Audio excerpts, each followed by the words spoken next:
Hi, Serge. Hey Steve, how are you? I'm fine, thanks. Yeah, what about you? Good. I've just come back from Austria where I've been hanging out in some nice hot springs with my wife. Oh, very Those nice. those kind of things that make you all sort of nice and healthy. And I love the Austrian food. And I realized that if I lived there, I'd turn into a big fatty puff because I love all those Sachertorte and Apfelstrudel Oh, and yeah. yeah, yeah. They're very good at cakes, aren't they? Cakes They're and great at biscuit. cakes, great Mm. at And bread. cakes and Wiener Schnitzel. Yeah, Right, yeah. right. Yeah. So I've been Steve, sorry, Serge. yeah. So where have you been? Well, I was in Germany for a holiday, not far from Austria. Because I used to live in Germany, so I looked up some old friends and hung out with some old friends. Um, That's but when you were a musician, isn't it? that was when I was a musician. Yeah, I traveled to Germany. This would have been in the early 90s with my band. We did a tour of Germany. I met a girl in a town where we played. The old story, I guess. And I ended up living with her in a town called Halle in Eastern Germany. Oh, And I settled there for 4 years and joined other bands, played music. Used to go busking on the subway in Berlin or the S-Bahn in Berlin to earn money. So it was a kind of I lived a kind of hand to mouth existence, kind of outside normal society. Just sort of. so really, Steve, your new life, well, you've been in your new life for a long time as a writer and psychologist and university teacher, sort Mm. of emerged out of having been a musician. I mean, I tell you, it reminds me of my new hero, who is Patti Smith. I've Oh yeah. always loved her rock and roll music, and she's written the most incredibly sensitive books about her relationship with the author, with the photographer Robert Mapplethorpe, Oh and right. and and and her life in the whole sort of burgeoning counterculture. And she's the most sensitive poet. I don't know Mm. if you saw her on the Nobel Prize for Bob Dylan. He didn't turn up.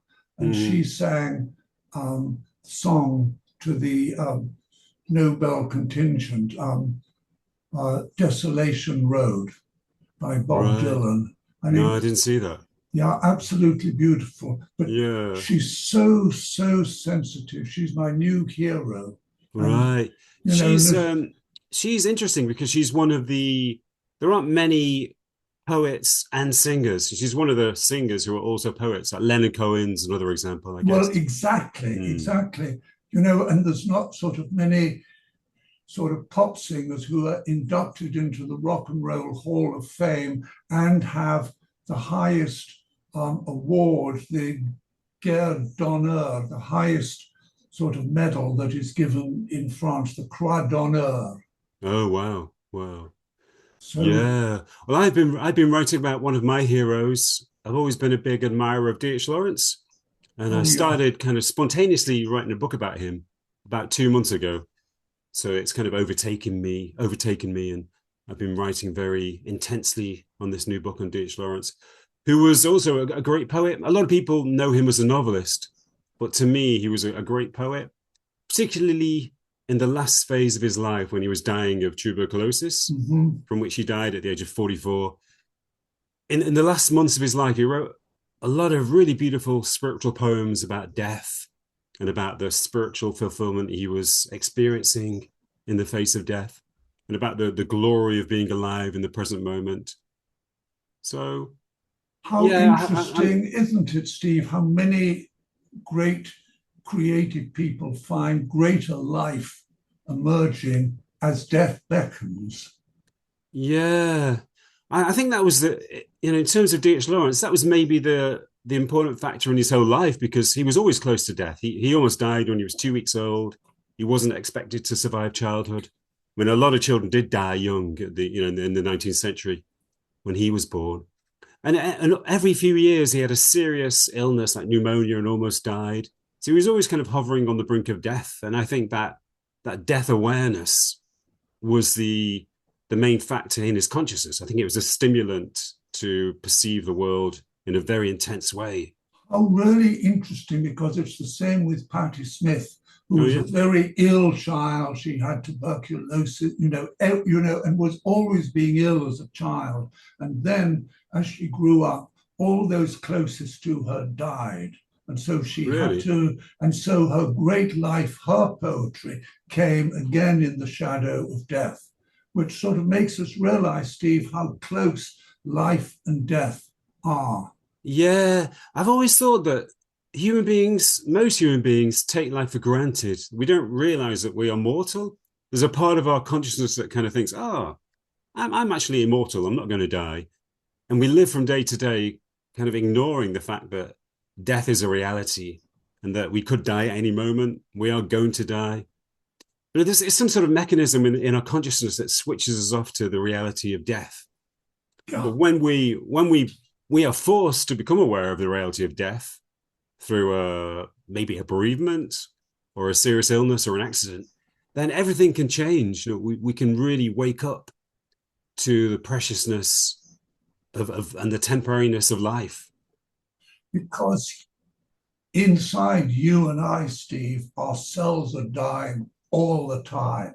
Mm, So mm, death is really interwoven with life, which actually brings us to what we'd like to explore a little bit more today, i.e., what's going to happen for the rest of this century, Steve?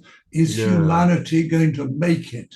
Is is death going to lead to resurrection? Are we going to break through, as Jim Morrison said in his song? Are we going to break on through to the other side? Or are we rapidly on a downward spiral? Um, Mm, I mean, my friend Pete Russell, for example, wrote a book called The Awakening Earth.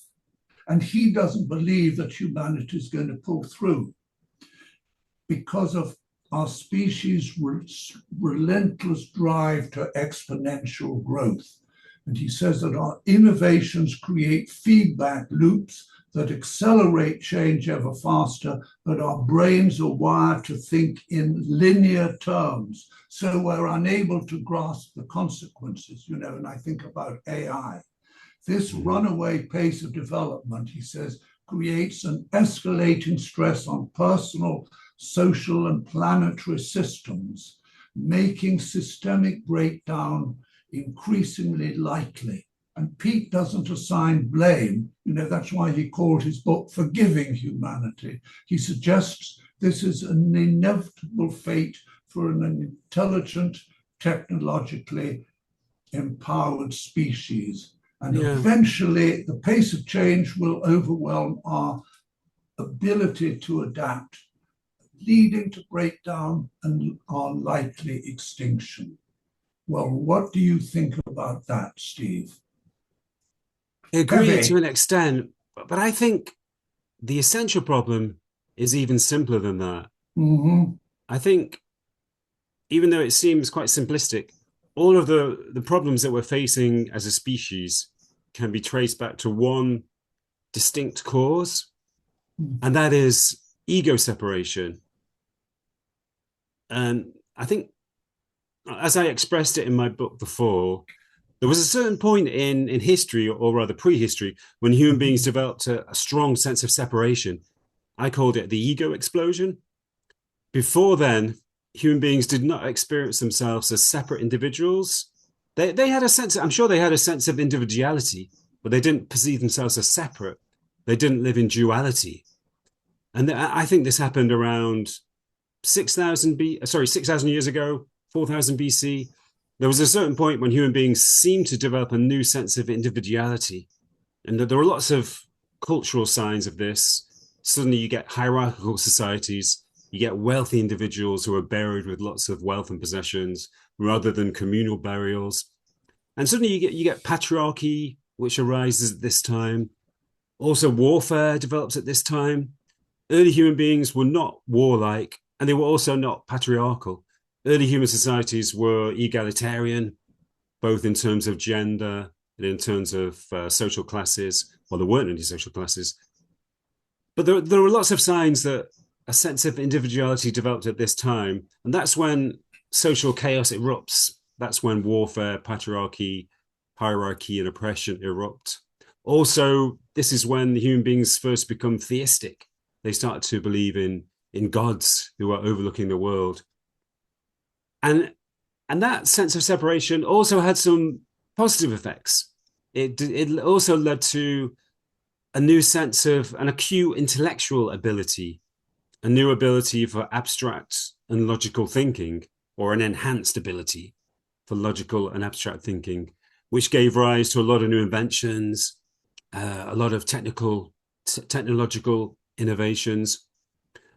But still, now we are suffering the consequences of this ego separation, the illusion that we are all separate from each other, that we are separate from the environment, we are separate from nature, we're even separate to our own bodies. We are egos that inhabit our own bodies. Well, what you're saying, Steve, I mean, I know, like me, you're positive about the future, but what you're saying is not very positive. No. What you're saying is that as a species, we're sort of hampered down, we're tied down, we're held in harness by our demented egos, and Yeah, therefore demented egos is a good way of putting it.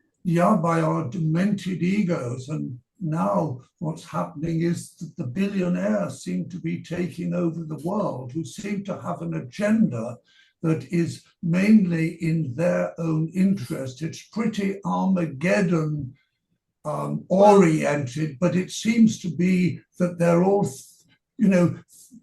a lot of people today think the world is coming to an end. The Peter Thiels, the multimillionaires, and they're all building their billionaire bunkers for themselves. And the fundamentalists think that the end of the world is coming and they'll be lifted up to heaven. Jesus will come in a sort of jumbo-sized UFO craft and sort of lift them up because they're the chosen ones, so that sort of miserable sinners like you and I can rot in hell. And there's a lot of Armageddonism, if there is such a word, Steve, that is implanted in the fascism and populism and that we're seeing emerging in the world today, which doesn't look, which does not look healthy. Coupled with the fact that all the wars we're in at the moment, the Ukraine and Russian and America and Iran and what's happening in the Gaza Strip, they're all beginning to link up together into a world war. Things, we have to accept that things don't look good, right? No, that's true. But we also should take the long view. I mean, human beings for the last 5,000 years or so have constantly fought wars. The last 5,000 years have been an era of complete chaos and conflict and pathology. It's slowly spread around the world over the last 5,000 years. Hierarchy, patriarchy, warfare, conflict, and other forms of suffering. In my view, the basic problem is that when you exist as a separate, isolated ego, you feel that something is missing. You feel like something is lacking. Absolutely. And you feel a desire to accumulate. So you want to accumulate power, wealth, to add something to yourself. Fame, to take glory. Away, to take away this sense of lack. And the more separate you are, the stronger that impulse is. So you have the most separated, disconnected people are the ones with the strongest desire for power and wealth. And they're leading the world. Oh, yeah, they inevitably rise to the top because they have the strongest desire.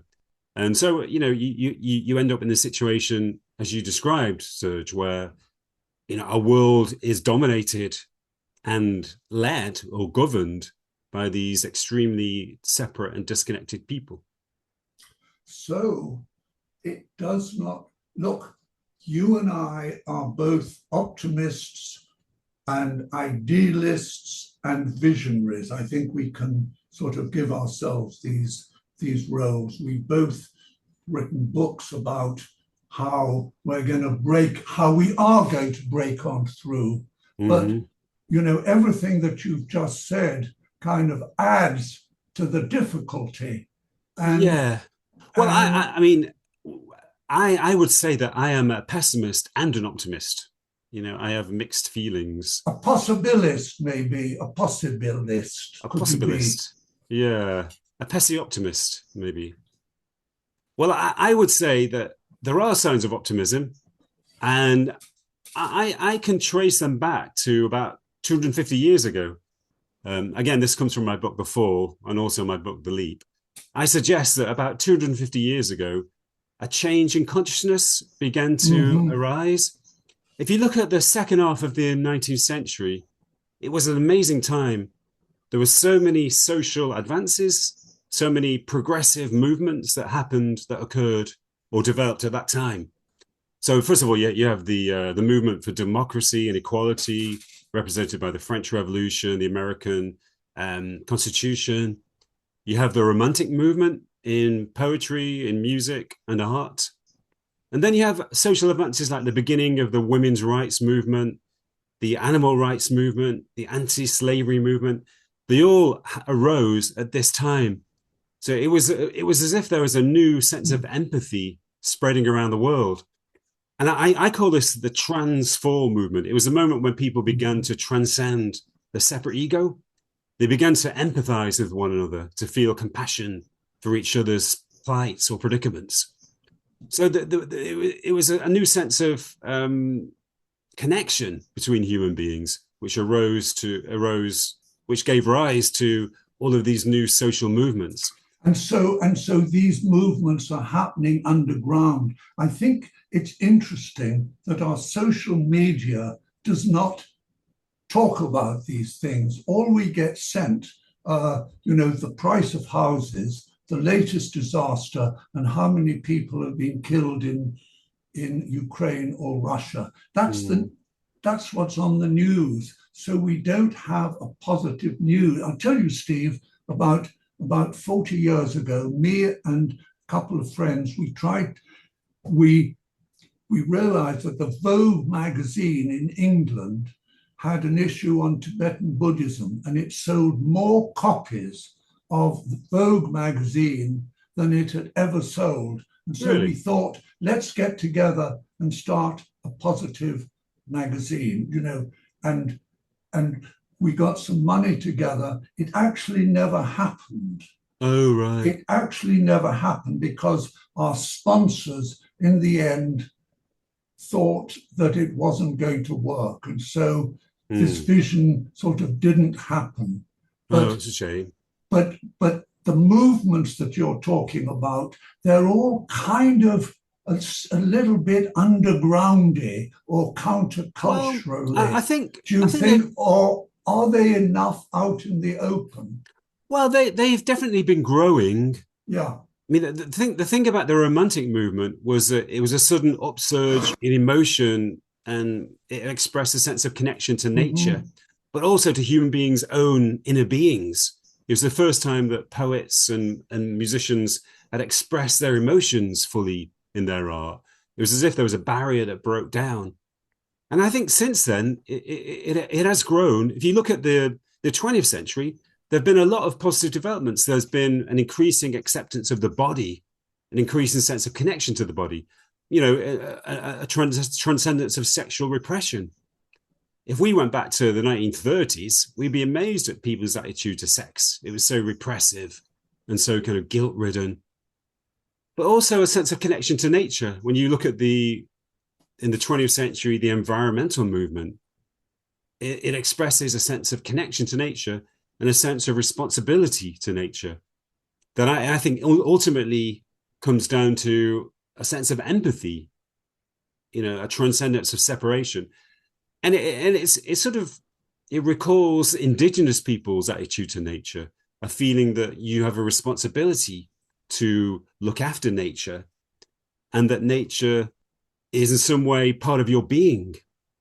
Well, Steve, if we were all born into indigenous tribes where the ego we learned was a unitive ego, that we're connected to other people, we're connected to our planet, we wouldn't have the problems that we have today. It feels Exactly. as if today, Steve, my sense is that we are moving into a whole new world.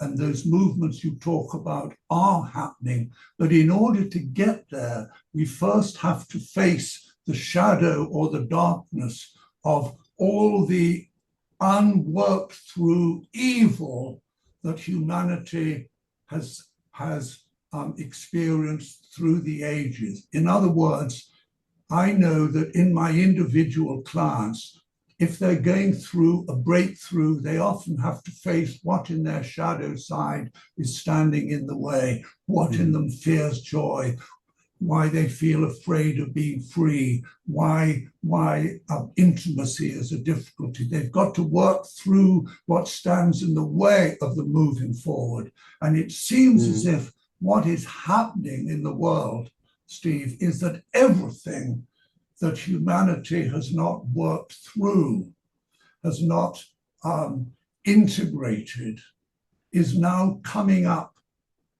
to see us. I think there's a poem, thank God this time is now when wrong comes up to face us, never to leave us till we take the greatest step of soul man ever took. I forget the name of the poet who said those Christopher words. Fry? Yeah, Christopher Fry, exactly. Thank you, Steve.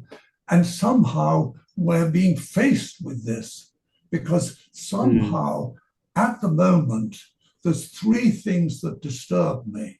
One, AI and where it's going to lead us. Two, the fact that the billionaires are having more and more power, and even with political parties.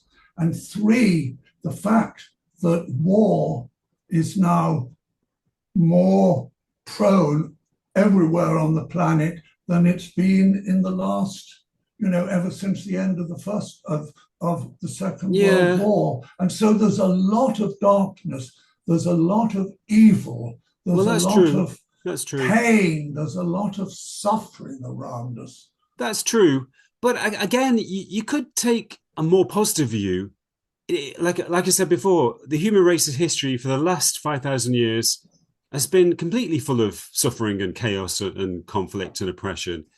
Let's say if I was born 1,000 years ago, I would have lived a terrible life. I would have been a peasant. I would have never left my village. I would have been enslaved to my landlord who could send me off to war at any moment. I would have there was a good chance I would have died of starvation or disease as a child. My life would have been absolutely horrible. And the same probably applies to 95% of human beings alive now. Life has always been incredibly full of suffering for human beings for the past few thousand years. So in some ways, there's actually less suffering now, I think, for many people. More people have leisure time. It obviously depends where you are in the world. But I mean, I was reading about, going back to D.H. Lawrence, I was reading about child mortality rates. In the 19th century, child mortality rates were incredible. Like 30 or 40% of children died before the age of 5. And tuberculosis, for example, killed 1 in 5 people before they reached their natural lifespan. So there are some positive advances. Lifespans have increased over the past few decades massively for human beings. So yeah, I mean, there's a lot of negativity, but we shouldn't forget the positive developments too. And I mean, the reason why I have some optimism is because I think there is a process of collective awakening happening. And again, I think it began about 250 years ago, and it's slowly intensified, even though, as you say, Serge, it's kind of slightly underground, but I think it is intensifying. More and more people are having spiritual experiences. More and more people are following paths of spiritual development. Great. And I think this is maybe the most important thing, which I found in my own research. More and more people are having spontaneous awakenings in the midst of suffering and turmoil.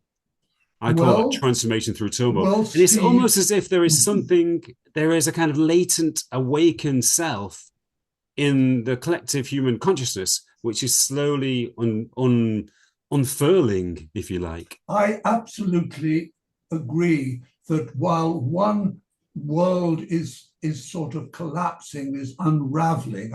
I've just written a new book about how to regenerate an unraveling world. Whilst one world is falling apart, a new world is beginning to come up. And I Mm. think that both these things are happening at the same time. I'll just read what the Bulgarian spiritual master Peter Dunov wrote. We are now entering a new phase. A great future awaits you for those who fulfill God's law, i.e., live with harmony and wholeness. Great opportunities awaken us. One day, every one of you will receive an inheritance that has awaited you for centuries. Every person needs to develop the latent powers within them, that all the endowments which the divine has bestowed upon them may be fostered. God has imparted to every man one primary gift he needs to develop.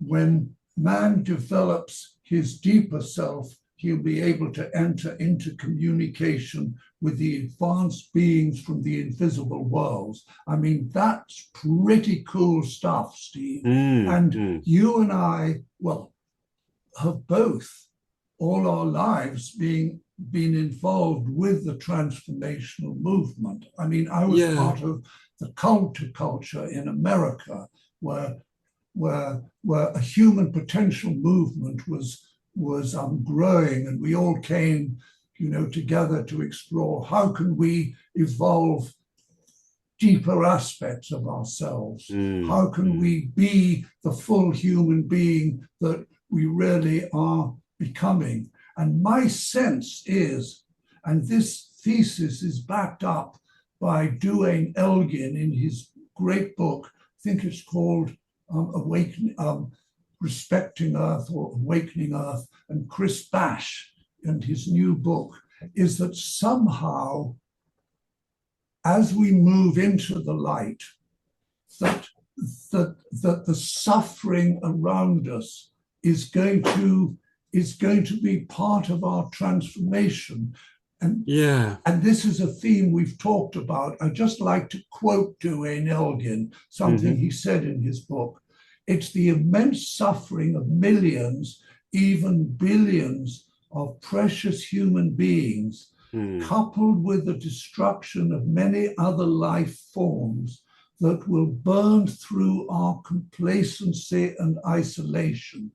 Suffering, and here's the key point, is the psychological and psychic fire that can awaken our compassion Mm. and fuse individuals, communities, and nations into a cohesive and consciously organized global civilization.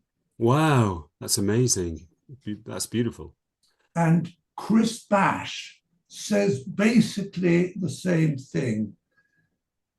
And he feels that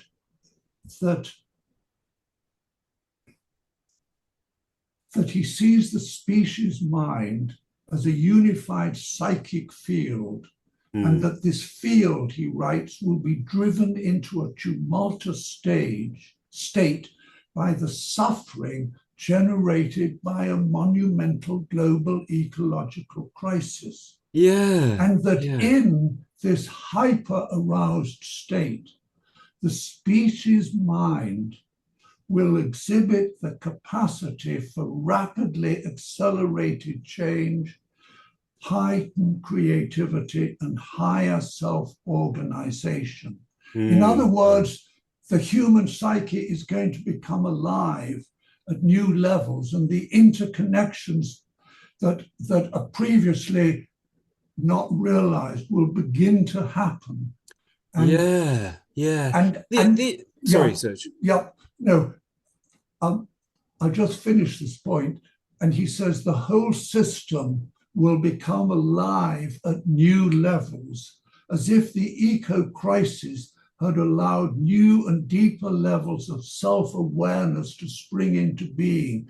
Everywhere new social institutions spring into expression, new ways of thinking, new values that had only been discovered through the crisis. Yeah. Yeah, that speaks to me about, as individuals, we often undergo growth and transformation through suffering. And obviously that applies collectively too. It reminds me that I had a spiritual teacher here in Manchester where I lived, a guy called Russell Williams. And somebody said to him once, he was originally from London. Somebody said to him, why did you settle in Manchester?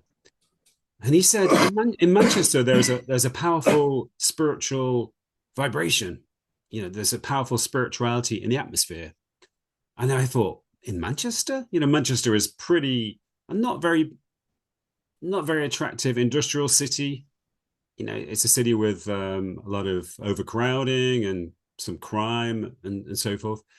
But then he said, Manchester is a spiritual place because there's been so much suffering here, because it was the center of the Industrial Revolution. There was so much suffering from the people who worked in factories and mills. There was so much poverty and hunger.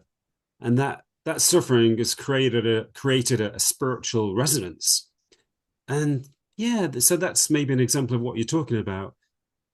But I think if you look back at evolution, right from the beginnings, to go beyond the human race, maybe it's important to think beyond the human race. We are just one species. There are millions, billions of species on our planet. If you go back to the beginnings of evolution, right from the first single-celled creatures, amoebae, they had a little bit of consciousness. They were aware of their environment to an extent.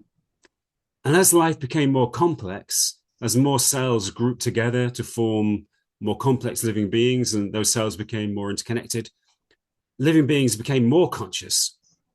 And that happens all the way through evolution. As living beings become more physically complex, they also become more conscious.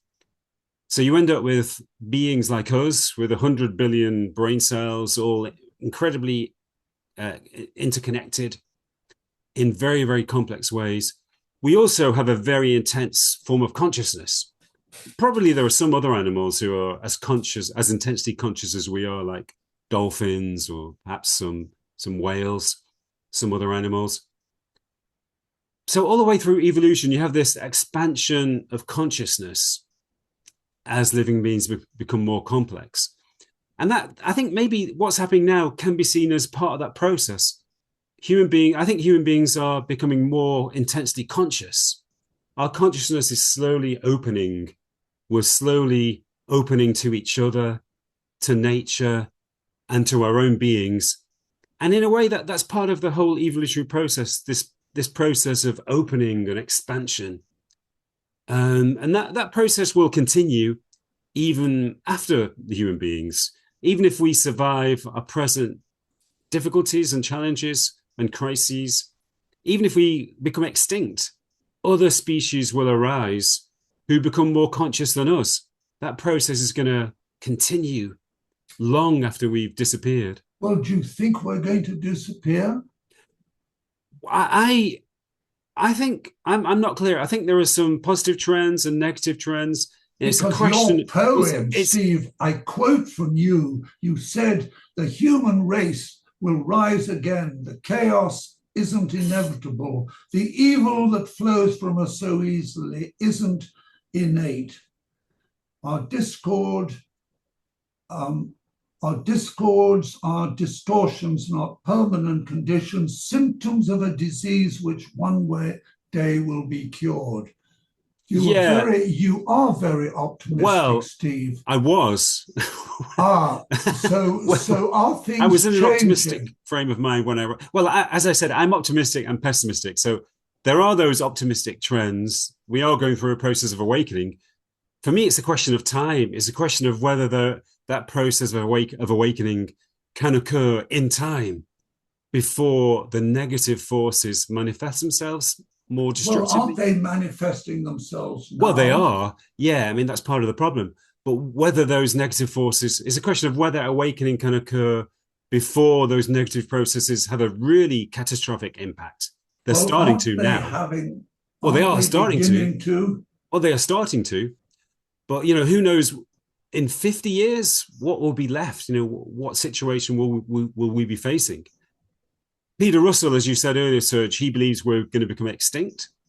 But I don't think it's cut and dried. I think there is a chance that we will undergo an awakening, a collective awakening, before a catastrophe occurs. What do you think?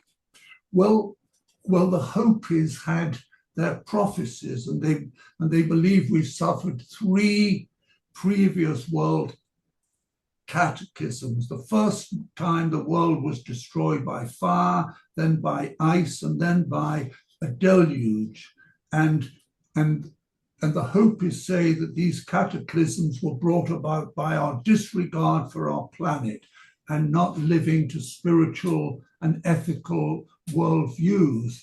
And the Hopi elders say that we're now living in a fourth world, and that when these cataclysmic events begin, which I see we're now in the middle of them, we will have a chance if we follow the wise way, Mm-hmm. which they describe as the not zigzag way, i.e., the zigzag way being the way of the fascists, the materialists, and the transhumanists. So that Mm-hmm. I see that we have a huge responsibility, you and I, to not walk the zigzag way and to somehow use these difficulties as stepping stones to awaken our consciousness. And again, Steve, I quote you, your thesis is always that we use the problems of the world in order to grow, and spiritual development doesn't happen through escaping the world, but by No, choosing to enter it ever more fully. that's right. I think everybody has a responsibility. Yeah, I often say, I've often said in my books that when one person undergoes spiritual development or spiritual awakening, it helps the whole human race to move closer to awakening. And it goes back to our fundamental interconnection. We share a collective being. So when changes occur within that being, it affects everybody. And that's one of the positive signs, that there are millions of people around the world following paths of spiritual practice, some who are undergoing some form of spiritual development. And that makes it easier for everybody to undergo spiritual development. And maybe, I guess this goes back to what Chris Bass was saying earlier, when you quoted from him. Maybe we will move to a certain threshold when the awakened state becomes human beings' normal state. At the moment, the sleep state is normal to us. The vast majority of us are born and live our whole lives in a state of sleep, in a very constricted state of consciousness, with a sense of separation and the delusion that we are completely isolated, separate egos living in our personal space. That's normal for us at the moment. But maybe when enough human beings move towards wakefulness and experience wakefulness, a threshold will be triggered, and wakefulness will become human beings' normal state. I think that will probably happen at some point, but it's a question of whether it can happen in time before even greater catastrophes occur.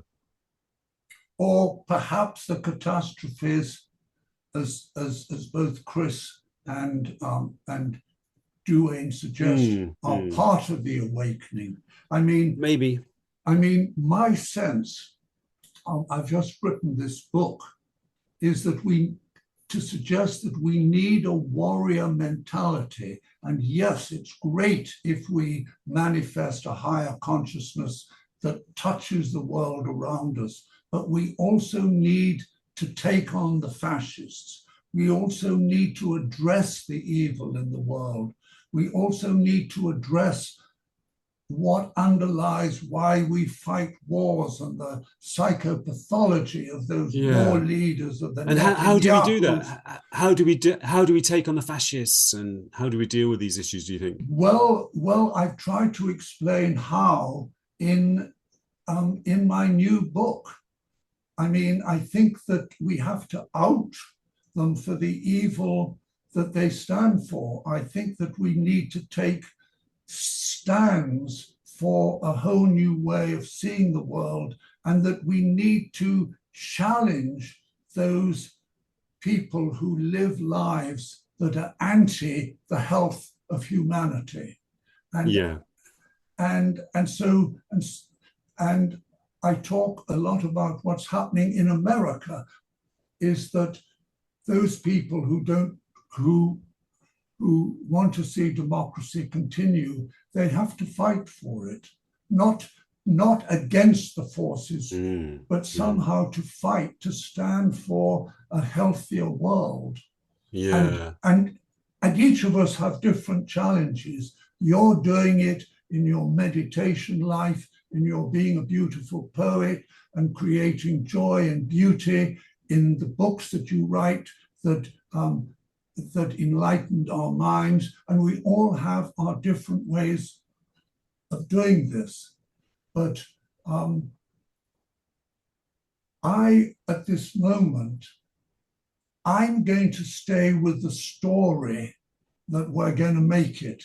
Because if I hold that story strongly enough in my consciousness, it's going to become a reality. If millions of us hold a story that we're going to break through, that the forces of darkness and anti-lifeness are not going to triumph over us, but we're going to make it.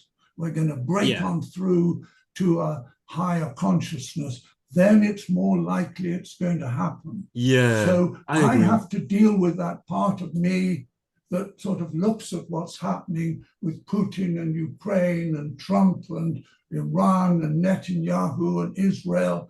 And I need to remind myself to not get disheartened. Yeah, hope is important. But to stay in my hope. That's right. It's about. Sorry. Yep. I just quick to say, but not in a Pollyanna-ish way. Oh, well, it's all going to be fine if we just love and light and Om, an Om at the top of the mountain in the sun. I say that we have to hold to our hope through fighting, through confronting the darkness, through dealing with the evil that is really out there in the world. I agree. And I think maybe it ultimately comes down to bringing light into the world. The only way to defeat darkness is to bring light into the world. And you can do that. Maybe there are two important ways in which you can do that. The first is through focusing on your own spiritual development, following your own spiritual path and practices so that you contribute to the awakening of humanity, but also through goodness, through bringing light into the world, through benevolence, through the radiance of your spiritual being as it expresses itself in your life, through helping others, through kindness, through service. So that's one way. Beautiful. The best way to defeat evil is to bring goodness into the world. Beautiful, absolutely. And Steve, and you do this, and in my tiny way, I try to do this. Yeah. And really, here we come to define what, for me, spirituality is all about. In terms of the world we're in, I think spirituality is all about sort of not pretending that we're we're unified with all that is and we're so, holy. I think that it's about being a decent human being and being kind to our neighbors and sharing our resources with other people and kind of honoring those who feel sort of depressed and doing our best to make a difference in the little worlds that we live in. And that will contribute to the process of awakening. That will help to safeguard our future as a species. But now that let's bring this dialogue to a close, Serge. So what is your feeling about what's going to happen over the next few decades? What's your prediction or prophecy? Okay, so here's my prophecy.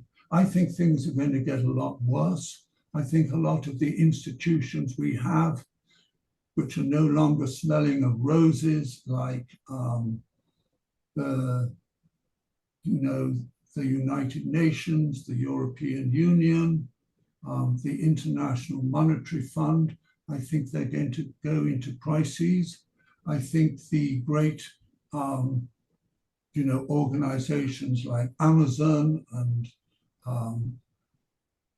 those kind of things, I think they're going to fall apart. I think that the wealthy who believe that, if they have 10 houses all over the world, that they'll be able to escape what's happening, they won't be able to, and they'll be in the same condition as us.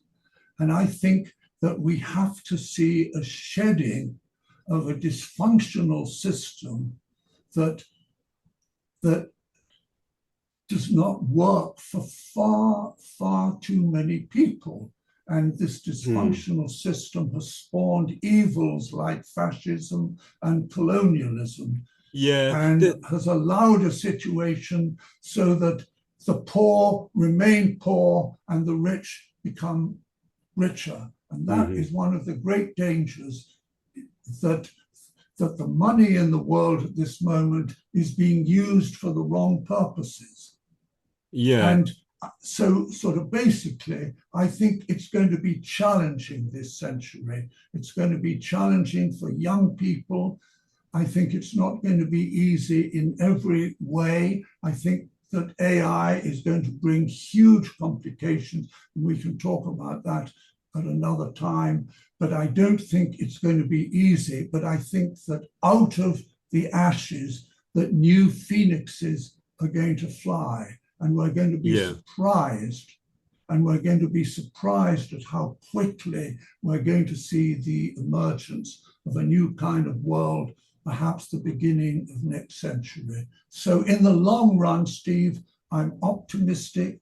I'm going to stay optimistic, but I'm not underestimating the challenges that we face. Yeah. I think it's important to remember that all of those systems that you mentioned, the oppressive social systems, the oppressive political systems like fascism, they are ultimately a reflection of our state of consciousness. They are produced by our state of consciousness. They are ultimately produced by a sense of separation, by ego separation. So we can only overcome those challenges by overcoming ego separateness. And I'm also both pessimistic and optimistic. I think the challenges that we are facing now are going to become more intense. I think there will be more environmental catastrophes. The climate will deteriorate. And I think there will be more serious, I think we will face such serious issues that there may be some form of social collapse. There may be some, very serious problems ahead for us. And maybe the human race's population will diminish. Maybe the problems will become so severe that, that we don't all survive. But I think there will be ultimately that we will return to a state of balance. I think ultimately, after a series of catastrophes, after the diminishing of the human race's population, I think we will rise again. And I think we will create a new civilization, a new world based on a state of wakefulness. And maybe that would be in a century or so. But I think ultimately it is our destination to become awakened as a species. Yeah, and also don't forget that we are just one species. There will be other species in the future, 10,000 years in the future, 100,000 years in the future, 1,000,000 years in the future. This planet will still exist. There will be other species who are as conscious, more conscious than we are. So, shall we leave it there, Serge, on a moment, in a moment of cautious optimism? of cautious optimism. Cautious optimism. And the key thing is that we keep our hearts open to ourselves, our fellow human beings, and the world, because heart will heal the world. What's wrong with the old systems is that they're led by men whose hearts are closed, because one of the symptoms of the disconnectedness you talk about is closed-heartedness. Yeah. So, we will. And as you say in your poem, we will rise again, Steve. And we hold with hope and love and joy and optimism. Yeah. Every day we can make a choice to bring light into the world. Yes. Thank you, Serge. Thank you, dear Steve. Lovely to speak to you again. Great to speak to you again. Thanks, everybody, for watching and listening. I hope you found this an interesting discussion. By the way, everybody who is watching and listening, don't forget to enroll to sign up for the YouTube channel so you'll get an immediate notification when our videos appear. And feel free to leave your comments after the please leave your comments and we will reply to them. Thanks, everybody. Thank you, Serge. Lots of love. Thank you, Steve. Bye.